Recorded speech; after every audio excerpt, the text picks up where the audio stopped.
We believe that we are a tool for elite experimenters. So it makes sense to partnership with the Experimentation Elite. But it's also, we have been there for those events. And it's great to see old friends and to make new friends. Like the people are amazing, right? I really like to be there just to talk with people and share information. All the community is amazing. And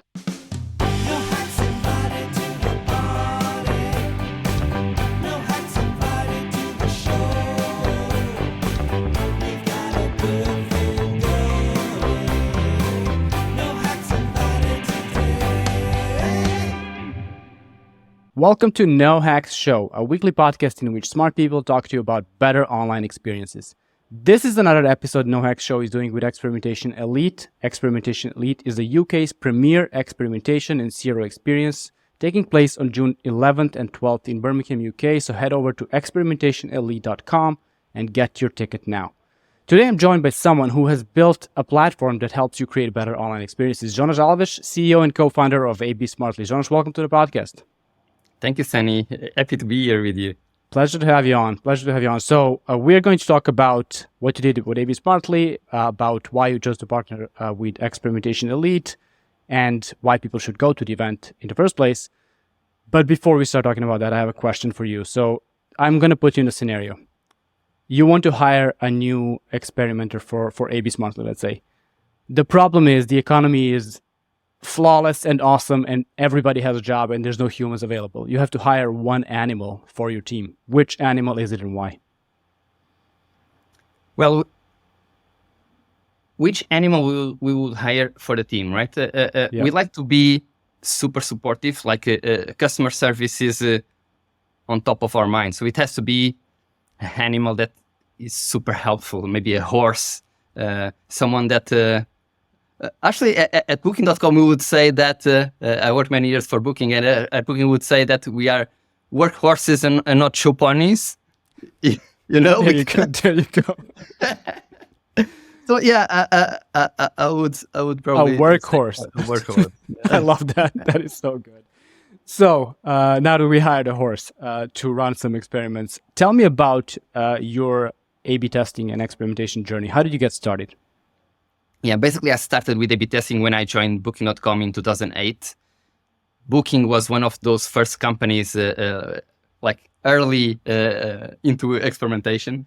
They were running experiments since 2005, but it was quite basic when I joined the team. And you know that Booking is like they have the fame of being huge experimenters, but when I joined it was just the website team running experiments, and it was a small team. Actually, when I joined the team, Jasper, that was my boss, he was a developer, but he was moving to a full-time management position.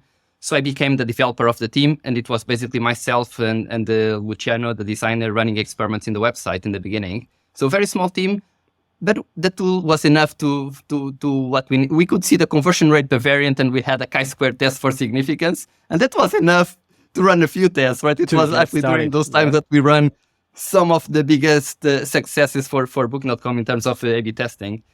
But we started needing better tooling, evolving, becoming more sophisticated, right? So I built a proper experimentation platform for Booking.com. I made it very easy to track new metrics with one line of code. Basically, we built a CDP. We could add track cancellation, track newsletter subscription, track click a button. At some point, we had like 5,000 metrics being tracked across the board. I became the head of experimentation at Booking, so responsible not only for the tooling part, but also for training for new hires. Like Booking was hiring like crazy. Like we were doubling the number of developers pretty much every year. And I felt that that culture of experimentation was becoming quite diluted across the organization, right? We had more new people than the old ones there. And so I made a huge push for training. So I built training for new hires, training for already seasoned experimenters that were already running experiments for a couple of years. Made it better with the statistics as well. I reached out to Ronnie Kohavi at Microsoft in 2011 or 2012. Ronnie, you probably know about Ronnie, right? He wrote that amazing book called Trustworthy Online Controlled Experiments. That's like the Bible of A/B testing experimentation. Ronnie referred me to a colleague of him that worked with him both in the platform at Amazon and later at Microsoft, and that person helped us a lot with the statistics of the tool as well. And then in 2015, when I decided to leave the company and pass the reins to Lucas Vermeer, that continued with my role at Booking.com. Booking was like a factory, right? We were putting in production between 100 to 200 experiments per day. So every single day, 100 to 200 experiments were being put live, and always had more than 1,000 running across the board. So really crazy. So I learned a little bit about experimentation, and I started consulting as well. So I joined Tripanier as a co-founder. I worked first 1 year with Katawiki to help them build their own experimentation platform. And we built one for Tripanier as well, together with my co-founder now at ABsmartly, Marcio, that also worked at Booking.com. So basically, you moved there first, and then I joined started there at Booking.com. All roads in experimentation lead to Booking.com. If I couldn't count the number of times that a guest on this podcast has said, if you don't have a program like Booking.com, like it's still the example that people use for a successful, high-velocity, huge, basically, experimentation program. And that is, I think, the greatest testament for what you and the rest of your colleagues did in the early days. And not just the early days at Booking.com. It's just, and even for me, I have not booked a hotel or accommodation anywhere else for 7 or 8 years because of how good that system is, how well it knows me, how well I know it. So what you did there is absolutely magnificent. And that led you experience building experimentation programs led you to want to build your own, right? Exactly, and that's why we built ABsmartly, right? So with my consulting clients, pretty much all of them were either building in-house or they were using a third-party tool like Optimizely, VWOs, those like the first A/B testing tools that actually came up to the market.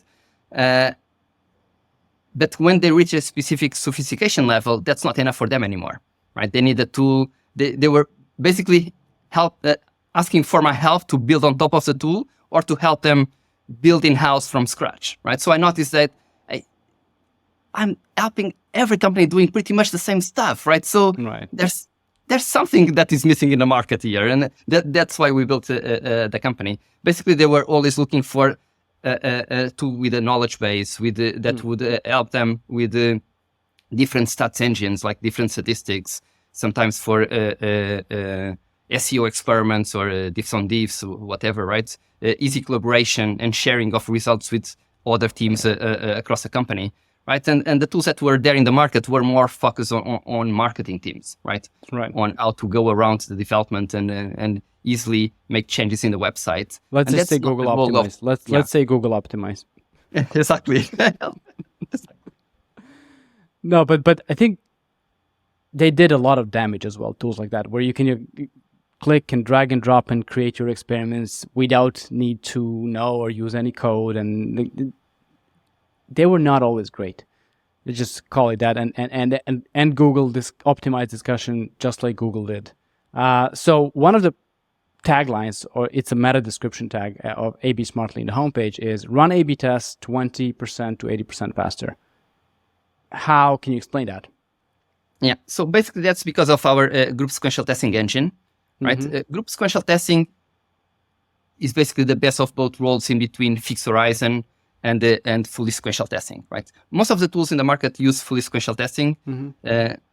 You probably know the story from Optimizely, right? When they came to the market, they were using fixed horizon, but they were not teaching the users on how to do power calculations. So they didn't tell them that they actually need to make a power calculation, make a decision at that point in time. So they were making decisions as soon as they would see significance, basically, so the false positives were through the roof. So they were quite criticized because of that. And then they came up with the fully sequential testing engine that basically safeguards. It's basically, they say that you can peak at any time without raising the false positive rate. Okay. And that's true in the majority of the cases, right? The thing is that you lose power with it as well. So for experiments that don't have a huge impact, with less than 5% of the of impact, which is the majority of the cases. If you are already a mature website, then it takes much longer than fixed horizon, right? So with group sequential testing, you get the best of both worlds because you get power very close to fixed horizon, but still with the flexibility of making decisions before reaching the full sample size, right? So you can configure it with, maybe I want to have one checkpoint per day. So I can make it, at least I can make a decision once a day, right? Or maybe I'm sure that I'll need to run the experiment for at least 1 week. So during the first week, I don't have analysis. And after the first week, I start having analysis every day, right? So you can configure it as you think that it works best for you. But because every time that you build a checkpoint, you pay in power, then it's best to use an approach like this versus fully sequential testing, where basically you pay for every new visitor that is added to your experiment, right? So basically, with every exposure, you are paying in power for that, right? So pretty much a best of both worlds is exactly what you set out to build with ABsmartly. And I mean, their testing platforms, again, the one Google had, it was, I don't know, it was a gateway drug to testing for most people, and that's why it was good for some reasons, but also it taught people how to do it incorrectly, in my opinion, because it's never that easy.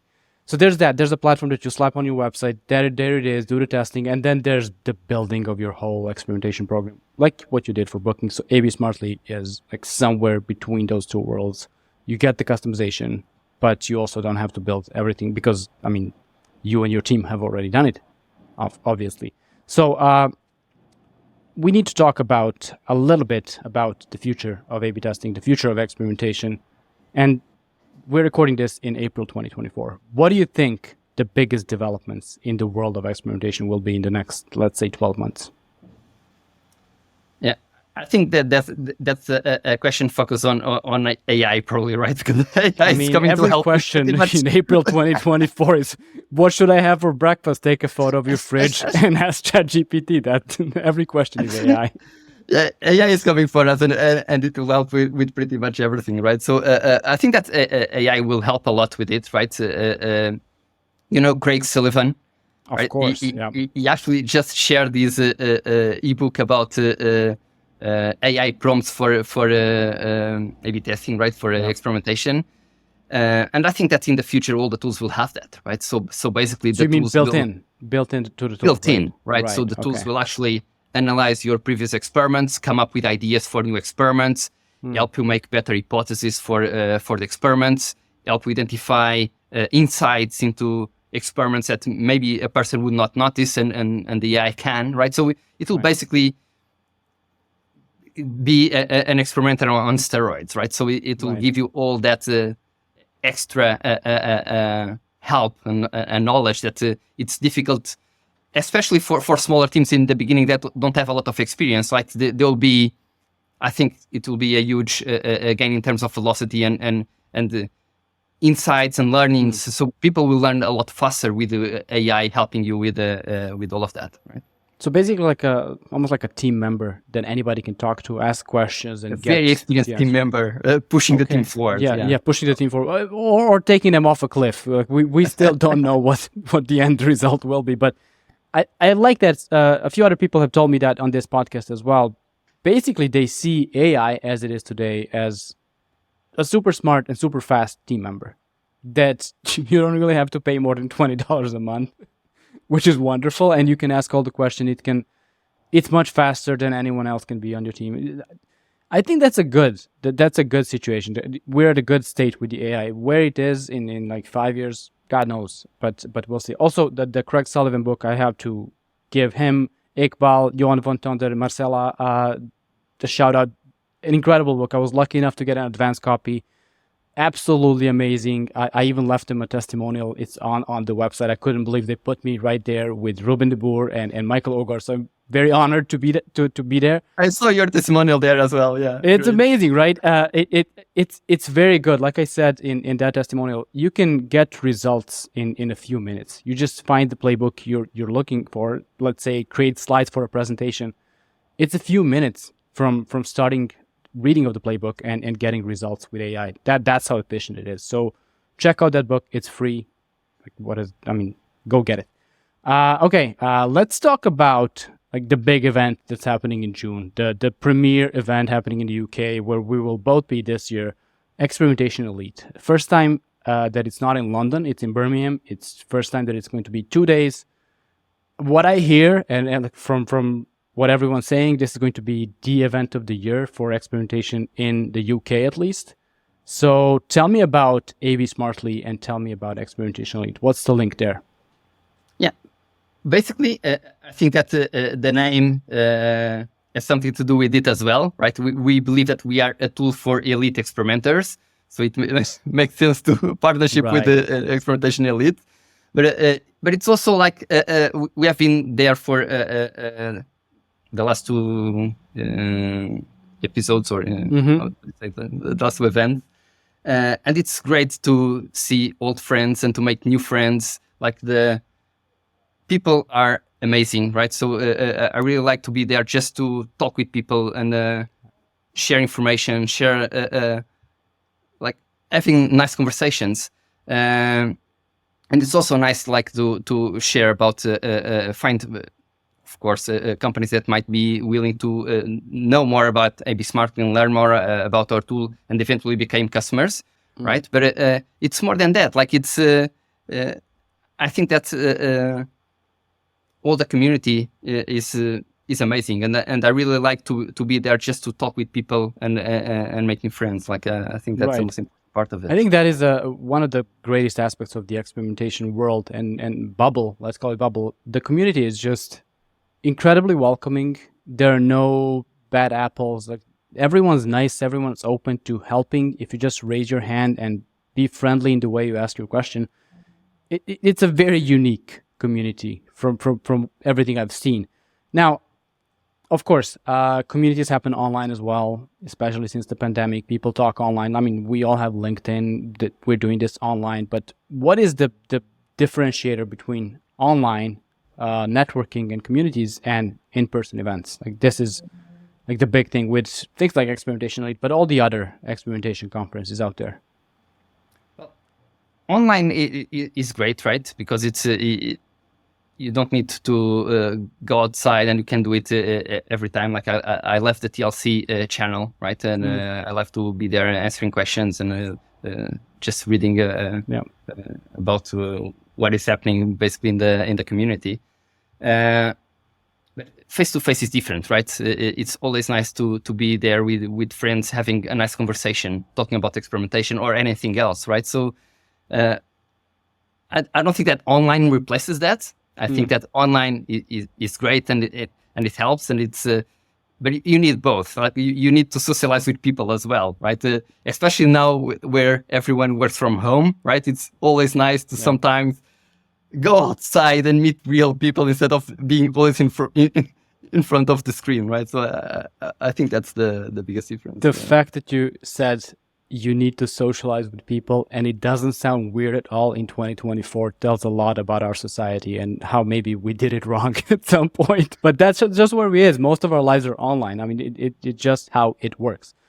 Now, one more question about the future of experimentation, ABsmartly or any other tool. Do you think there will ever be a time where a website can just run its own experiments using AI, so there's no human intervention at all? Do you think we'll and then implement those fixes? Like, do you think that will happen, let's say, in the next 5, 10, whatever years? Well, if you believe that the AIs will be able to build full apps from scratch, then why not just optimize them as well, right? I think it's possible, right? And maybe we're not too far from it. So let's wait and see. I think the craziest thing about AI is whatever use case anyone mentions, the answer is that could be closer than we think. Like that's just how it, because before OpenAI announced Sora, like we said, oh, in a few years there's going to be videos, and tomorrow, like, look at this, we built a video making tool, and now you can make a movie. Like, okay, so for people who want to try ABsmartly today, who want to sign up and start using it, what is the best way? ABsmartly.com obviously is the website. The link will be in the description. But what is the best way to get started with ABsmartly? Either reach out through the website or just reach out to me on LinkedIn. Either works. We can set you up on a POC so you can test the website and just reach out. It's a very easy onboarding for usually we onboard companies. We get them running experiments in 1 day to 1 week. Right, so it really depends on how much they would like to instrument. Right, if they have just a single website, usually like in 1 hour they are up and running. But if they want to instrument also the iOS app, the Android app, the microservices, right? So email, the email newsletter, then it might take a bit longer. And the integration, the installation of the platform, you help them with that, obviously, right? Okay. We basically do that together. You do together with the user, which is perfect. It is completely platform independent from what I understood there.